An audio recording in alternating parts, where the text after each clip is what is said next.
Hi, readers and listeners. It's Miss Beth and Winston. Winston's right here. I don't know if I can turn the... See, there he is.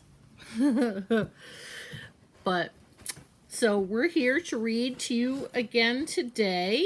And we're going to try to get through a few chapters today of the Tale of Despereaux. So if you have this book at home, we're starting on chapter 20, which is page 106, A View from the Chandelier. And if you remember, Despereaux had gone upstairs out of the dungeon into the castle, and they were having a party, and he had invited himself to the party. So let's see what happens.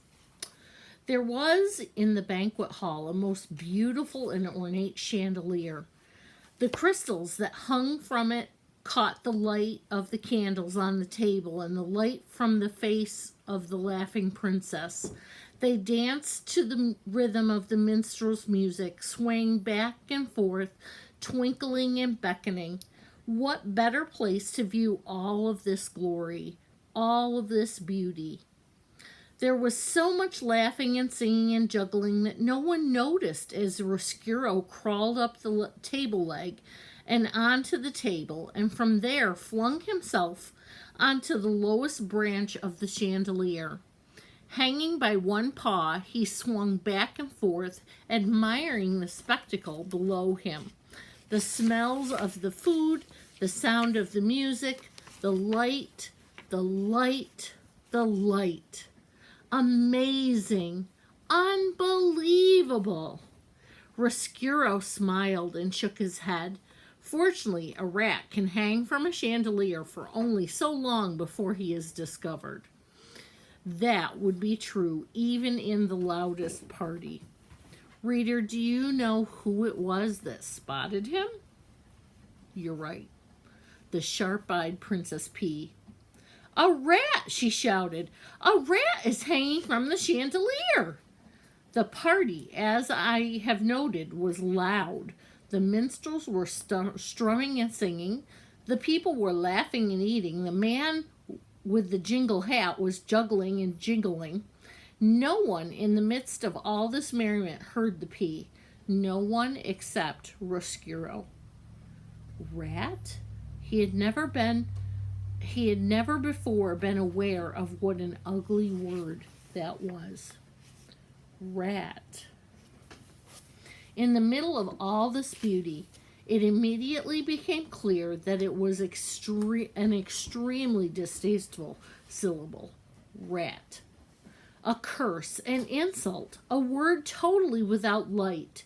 And not until he heard it from the mouth of the princess did Despereaux realize that he did not like being a rat.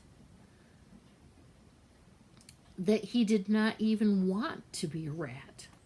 This revelation hit Despereaux with such force that it made him lose his grip on the chandelier. The rat, reader, fell. And alas, he fell right directly into the Queen's bowl of soup. The Queen's last words. Chapter 21. The Queen loved soup. She loved soup more than anything in the world except for Princess P and the King. And because the Queen loved it, soup was served in the castle for every banquet, every lunch, and every dinner. What a soup it was. Cook's love and admiration for the Queen and her palate moved the broth that she had concocted from the level of mere food to high art. And on this particular day, for this particular banquet, Cook had outdone herself.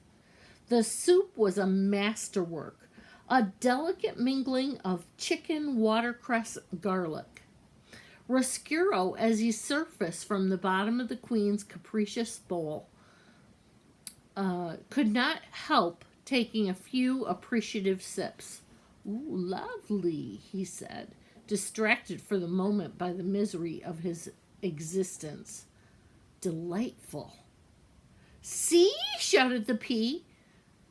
See? She stood and pointed her finger right at Roscuro. It was a rat.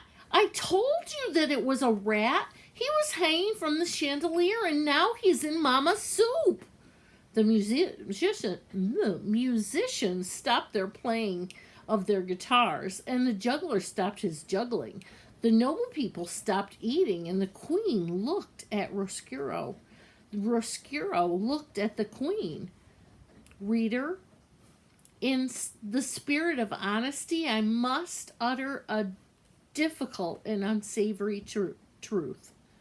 Rats are not beautiful creatures. They are not even cute.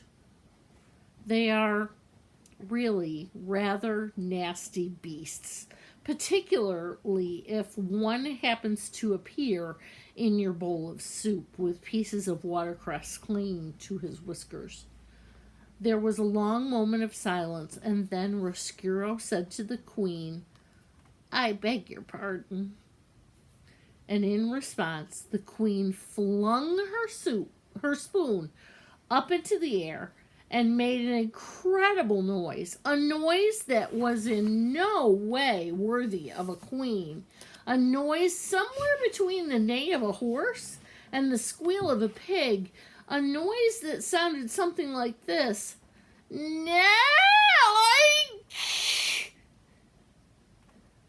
And then she said, There's a rat in my soup.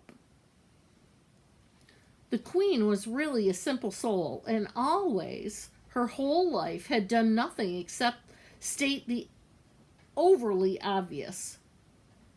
She died as she lived. There is a rat in my soup were the last words she uttered. She clutched her chest, fell over backwards. Her royal chair hit the floor with a thump, and the banquet hall exploded. Spoons were dropped and chairs were flung back. Save her, thundered the king.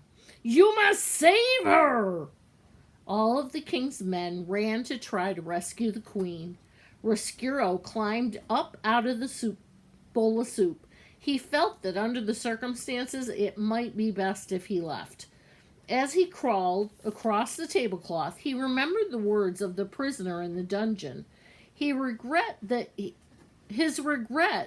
did not look back at the daughter as he left her, and so Roscuro turned and looked back, and he saw that the princess was glaring at him. Her eyes were filled with disgust and anger. Go back to the dungeon, was what the look she gave him said. Go back into the darkness where you belong. And this look, reader, broke Roscuro's heart. Did you think that rats did not have hearts? Wrong. All living things have a heart, and the heart of any living thing can be broken. If the rat had not looked over his shoulder, perhaps his heart would not have been broken. And it is possible, then, that I would not have a story to tell, but reader, he did look. Chapter 22, he puts his heart together again. Roscuro hurried from the banquet hall. A rat, he said. He put his paw over his heart. I am a rat, and there is no light for rats. Will be no light for me. The king's men were still bent over the queen, and the king was still shouting, Save her! Save her! And the queen was still dead, of course, when Roscuro encountered the queen's royal soup spoon laying on the floor. I will have something beautiful, he said aloud. I am a rat, but I will have something beautiful. I will have a crown of my own. And he picked up the spoon and put it on his head. Yes, said Roscuro, I will have something beautiful, and I will have revenge. Both things, somehow. There are those hearts, reader, that never mend again once they are broken. Or if they do mend, They heal themselves in a crooked and lopsided way, as if sewn together by a careless craftsman, such as the fate of Chiaroscuro. His heart was broken. Picking up the queen's spoon and placing it on his head, speaking of revenge, these things helped him to put his heart back together again. But it was, alas, put together wrong. Where is that rat? Find that rat! If you want me, muttered Roscuro as he left the banquet hall, I will be in the dungeon, in the darkness. Chapter 23, Consequences. There were, of course, due consequences of Roscuro's behavior. Every action, reader, no matter how small, has a consequence. For instance, the young Roscuro gnawed on Gregory the jailer's rope, and because he had gnawed on the rope, a match was lit in his face. And because a match was lit in his face, his soul was set afire. And the rat's soul was set afire, and because of this, he journeyed upstairs seeking light. Upstairs in the banquet hall, the Princess Peace spotted him and called out the word rat. And because of this, Roscuro fell into the queen's soup. And because the rat fell into the queen's soup, the queen died. You can see, can't you, how everything is related to everything else. You can see quite clearly how every action has a consequence. For instance, if, reader, you will indulge me and allow me to continue this meditation on consequences, because the queen died while eating soup, the heartbroken king outlawed soup. And because soup was outlawed, there were all the instruments involved in making and eating soup. Soups and bowls and kettles. These things were collected from all the people in the kingdom of Dor, and they were piled in the dungeon. And because Roscuro was dazzled by the light of one match and journeyed upstairs and fell into the queen's soup, and the queen died, the king ordered the death of every rat in the land. The king's men went bravely into the dungeon to kill the rats. But the thing about killing a rat is that you must first find a rat. If a rat does not want to be found, reader, he will not be found. The king's men succeeded only in getting lost in the dungeon's tortuous mazes. Some of them, in fact, did not ever find their way out again and died there in the darkness in the heart of the castle. And so the killing of all the rats was not successful. And in desperation, King Philip declared that rats were illegal. He declared them outlaws. This, of course, was a ridiculous law, as rats were outlaws to begin with. How can you outlaw an outlaw?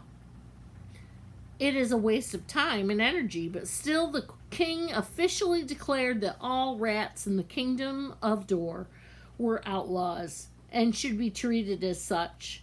When you are a king, you can make as many ridiculous laws as you want, and that is what being a king is all about.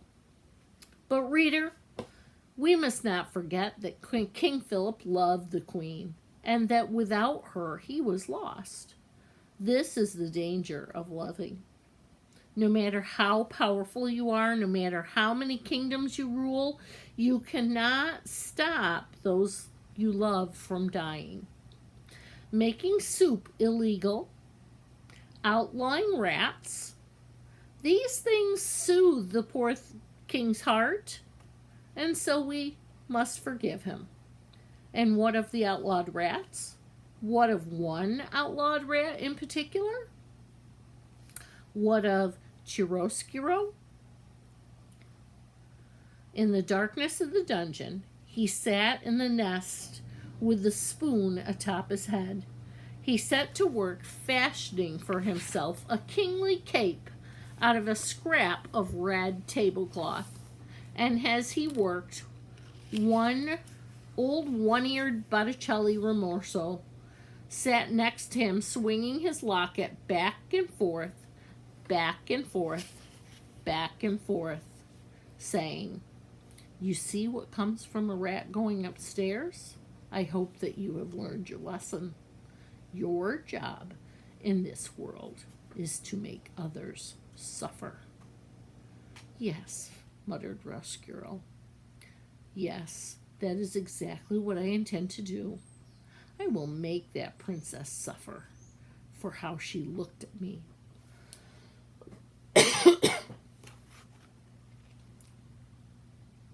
And as Rescurl worked and planned, the jailer Gregory held tight to his rope and made his own way through the darkness and into the dark, dank cell. The prisoner who had once had the red tablecloth and now had nothing spent his days and nights weeping quietly. High in the dungeon, upstairs, high above the dungeon, upstairs in the castle, a small mouse stood one evening as his brothers and sisters sniffed for crumbs. He stood with his head cocked to one side, listening to a sweet sound he did not yet have a name for. There were consequences of the mouse's love for music. You, reader, already know some of those consequences. Because of the music, the mouse would find his way to the princess and he would fall in love. And speaking of consequences, the same evening that Despereaux stood inside the castle hearing music for the first time, outside the castle, in the gloom of dusk, more consequences drew near. A wagon, driven by the king's soldiers and piled high with spoons and bowls and kettles, were making its way into the castle. And beside the soldier sat a young girl with ears that looked nothing so much as pieces of cauliflower stuck to the side of her head. The girl's name, reader, was Migriceau. And though she did not yet know it, she would be instrumental in helping the rat work his revenge. And that's the end of that book 2, the second book. So tomorrow we're going to start the third book, which is called Gore, the Tale of Migriceau. So come on back. We'll start with chapter 24. Okay? See you tomorrow. Bye.